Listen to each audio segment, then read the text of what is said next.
දියේ ගිලිලා මැරලාද මරලා දියේ ගිල්ලුවද හොයන්නේ මේ.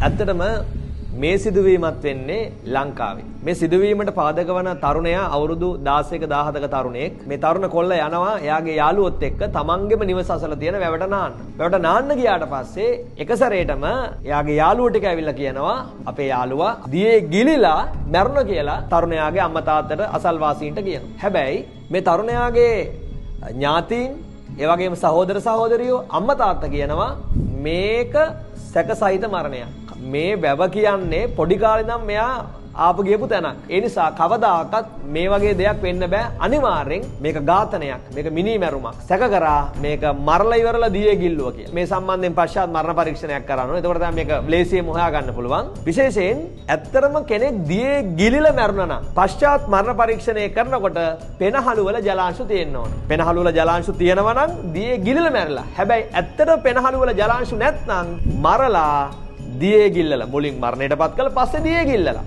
ඉතින් මේ තරුණයාගේ පශ්චාත් මරණ පරීක්ෂණය කරපු වෛද්‍යවරුන්ට නිගමනය වෙච්ච දේ තමයි පෙනහළු වල ජලාංශු නැහැ. ඒකෙන් තීරණය කරා මුලින් මේ තරුණයා මරලා පසුව දියේ ගිල්ලලා. ඒ නඩු විභාගයේදී ඔප්පුණා මේක මිනිමැරුමක් කියලා. ඒ අදාළ ඒ තරුණයාගේ යාළුවන්ට දඬුවම් ක්‍රියාත්මක වුණා.